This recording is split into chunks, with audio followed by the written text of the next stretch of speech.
I'm trying to be understanding and compassionate for you, love. Truly I am, but this is a bit ridiculous, is it not?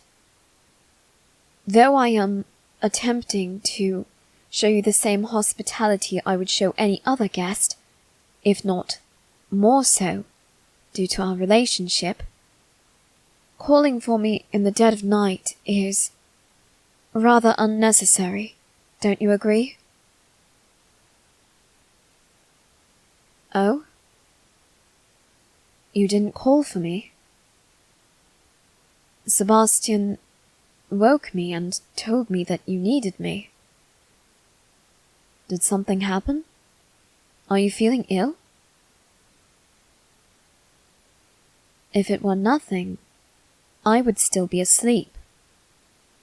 Sebastian never wakes me unless it's an emergency.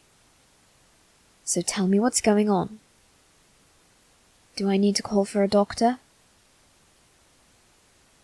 No? Then what is it? It is not stupid. I promise I won't say anything of the sort. And I won't call it childish. Of course, I promise. I'm 12 at this time. Do you really think I have the right to call anything childish? Because of my age, every action I take is considered childish. Coming from me, it wouldn't be an insult, but I have no right to call anything childish since that's everything I do. So tell me what is going on, my dear. Could you speak up? I'm afraid I'm still a bit tired. I didn't hear you. You had a nightmare? Is that all? I don't mean to be rude. I'm not blaming you for this. After all, you can't control your dreams, unless you learn to lucid dream, but that can be very difficult for some people, and not everyone enjoys doing it. But why on earth would Sebastian wake me because of a bad dream you had? You don't know? Then if you'll excuse me, I'll be going back to bed.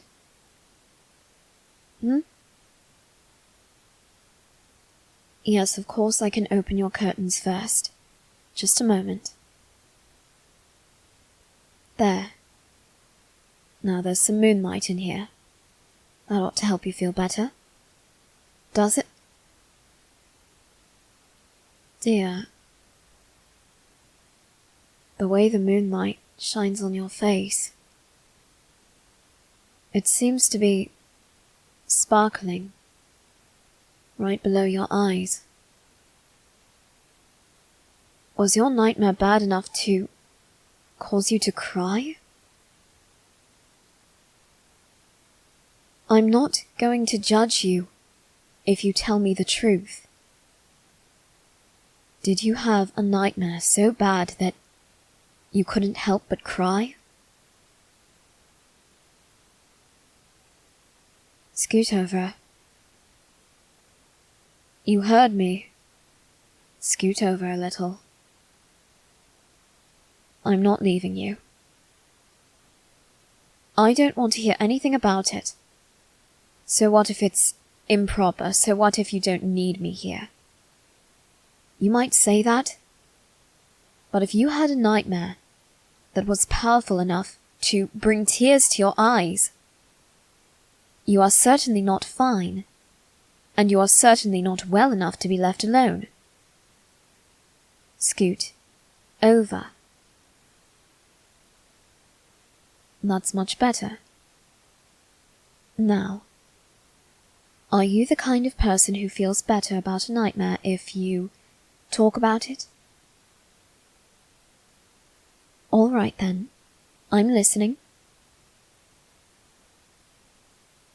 most certainly are going to tell me. If it helps you feel better, I want you to tell me every last detail of your dream, so that I can help you rationalize your fear and, hopefully, get back to sleep. Alright? That's what a fiancé is supposed to do, is it not? Then come closer. Let me hold you. Perhaps I can even wrap my arms around you like this, holding you a bit closer than I normally do. You can even rest your head on my chest if you'd like. Now, tell me what your nightmare was about. You don't want to upset me? Love, nothing you ever say could upset me, unless you dared to disrespect my family's name. Aside from that, I promise you, I won't lose my temper. Now go on, tell me what happened. All right, it was about us.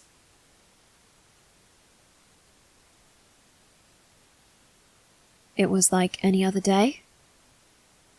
How so?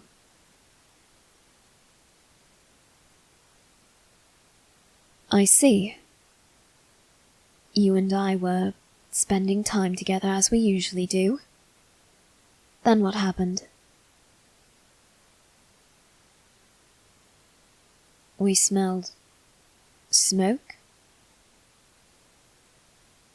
Where were we when we smelled the smoke? In the dining room. I take it something was burning then? All right, we called Sebastian to investigate. What happened then? He didn't respond. That's highly unusual. What happened after that? We went to investigate ourselves. I see. I believe I know where this is going. I take it you and I stumbled upon a fire? As I thought. And since this is a nightmare, and you didn't want to upset me, given my family's history, I would assume that you and I were caught inside the house and we couldn't get out. The fire spread and eventually it killed the two of us. Would that assumption be correct? Just as I expected. Would you like me to help rationalize the dream so that you can see why it would never become a reality? All right. Let's start with the fire itself. Sebastian is always in charge of cooking. He oversees everything in the kitchen. He would never allow anything to happen that might cause a fire. And if a risk were to become apparent, it would be dealt with immediately. And if somehow a fire did start and we called him to investigate, he would respond immediately. And he would immediately usher everyone out of the house. If that didn't happen, if you and I went to investigate, under normal circumstances, I would hope that we wouldn't. I would hope that we would be smart enough to leave the house until we were certain that it was safe to go back inside.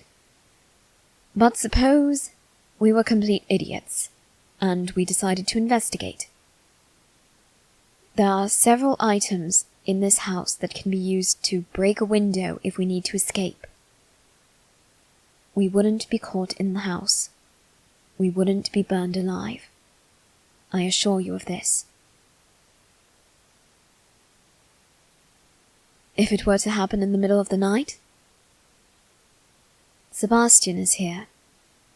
He'll protect us. If there were a fire in the middle of the night, he'd be able to get us out safely. I promise you. How can I be sure? He and I have a very special bond. One that is not often shared between a butler and a master. Sometimes he can even guess my orders before I give them. He knows me that well by this time. He's been serving me for several years now. In a way, I feel close to him. He reminds me just a bit of my father.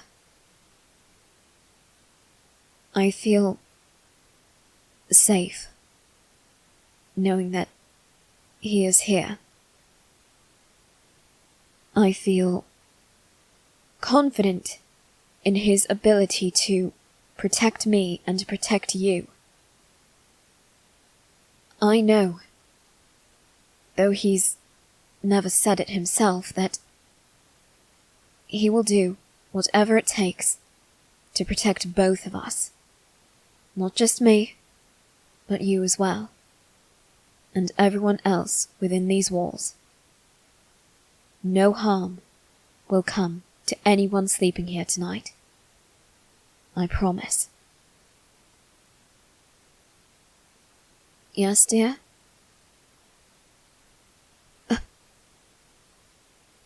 You actually want me to stay? Of course. Of course I'll stay. If it makes you feel safer, of course I'll stay. Would you like me to continue holding you? All right, I will. Love, may I give you a good night kiss to help you get back to sleep?